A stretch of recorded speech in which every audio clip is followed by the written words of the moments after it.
Hello, my name is Doug Dix. I'm an agent with Keller Williams Antelope Valley, and this video today is about secrets of success for seller, the ingredients that it will help you if you're thinking of selling a property to be more effective and successful.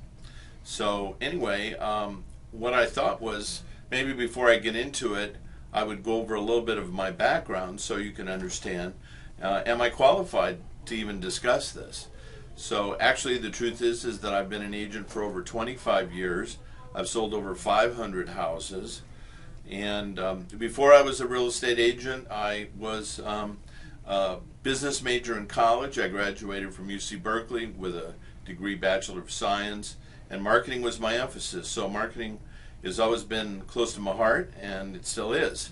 And for the last 7 years actually, I have worked as an agent for banks. I've been an REO listing agent for numerous lenders, including Wells Fargo, and still do that some. But the only reason I bring that up is because banks are very critical about who they would have. They definitely want somebody that is competent and going to get the job done for them.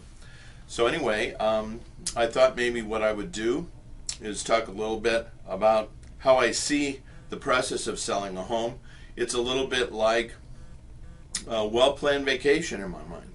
And if you were going to take a trip somewhere, you would plan where you would start from, where you would go, where you would stay, the things you would need, and that would make it more successful. I mean, in fact, most people wouldn't even think of just taking a vacation impromptu, and obviously that's actually something that I did once, and that one of the reasons that I've come to grips with that was that I did take, once my kids were wanting to go to SeaWorld, and we were planning to book a hotel and whatever, and it got too close, and we just said, well, what the heck, how hard can it be? Let's just go. It's only San Diego from LA. So we went down there, and as it turned out, we couldn't find a hotel room. Virtually every hotel was booked, and we had to wait until later in the afternoon until we could find a place. And as a result, we lost a bunch of time that we could have been having fun during the day. So that lack of planning cost, and it's very relevant because in real estate, lack of planning causes a lot of properties not to sell that are listed, and that would be something I'm sure you would want to avoid if it was you. So anyway, I would say the first step if you want to sell a property, most important one, is that you would pick an agent.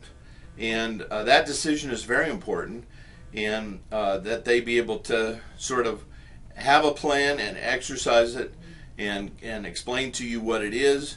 The major reason being is that real estate market is always changing, and a plan that might be good in one market may not work in another, and so it's very important that you consider all the factors. So anyway, I think this is probably the most important decision you make, and you should make it deliberately. So anyway, there are 4 elements as I see it in the sale process. First of all is the price. Now a lot of times you may have heard location, location, location, that's a key to real estate success. Well, location affects the value. Obviously a property overlooking the ocean, maybe in Malibu, would be a higher price than a property in Antelope Valley, Palmdale. But yet again, still, how it's priced is very, very critical to success.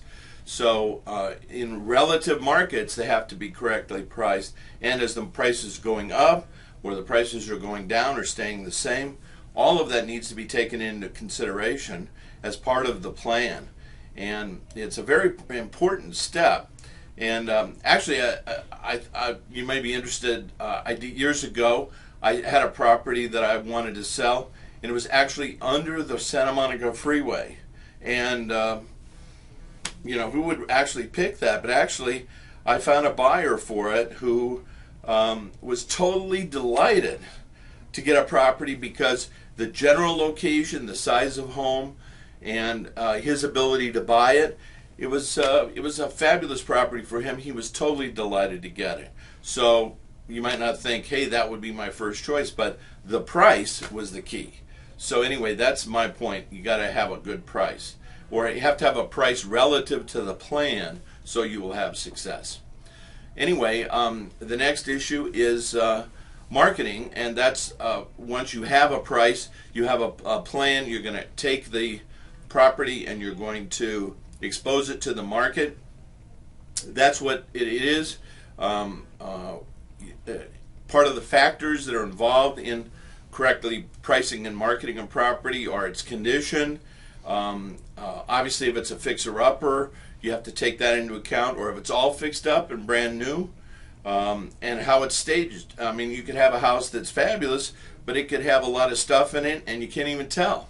So you have to take all that into account, and then make sure that it's accessible. So you've got the exposure to the market, the condition, and the accessibility. If people can't get in to see it, it's not going to help. That's going to influence and impact the marketing end of the process. So let's say you do all that correctly and you are able to find buyers, in fact people making offers. The next step would be negotiations. Now in today's market, honestly, not everyone is completely forthcoming when they're making an offer. They don't tell you all the factors. If they have all the money now, they all want a property, and sometimes you may even get multiple offers. It's the agent's role to make sure that you go through them and discuss it with the client. If I were handling it, I would go through it all and analyze them, and then you can make a good decision of which one to pick so that you don't have to keep doing it over and over again. Finally, once you've accepted an offer, you go through the process where you accept, you open an escrow, and with that, there are many elements that have to be followed on the contract. The dates matter, the contingencies matter, everything has to be, you have to pay attention to all that. And if you do that, then you will have more success. Now the agent role is to communicate with you and to make sure everything is followed up. And the truth is though, as an agent, I don't personally do all of that. I do have a team. I have people that assist me in the process, and you know, it isn't even important that I do it all. The important thing is that it all get watched and carefully taken care of, and I do that. Just like you wouldn't expect an attorney to type the deposition. What would that do? That doesn't help you any. Actually, it just adds to your bill. In my case, you don't actually pay extra, but the truth is that you just want the job done. Anyway, the team helps me do my job more effectively.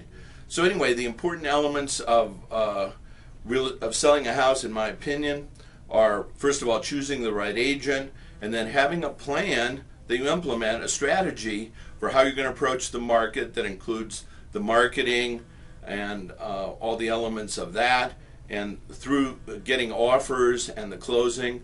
If you take care of all that, you should have success. As an agent, I'm very detail oriented, and I make sure all these areas are covered, and I would expect that if you will make sure that that's something you do, you will have success. So anyway, thank you for your time, and if you have questions ever, please let me know. I'd be glad to answer any questions or be of any help that I can. Thanks for your time.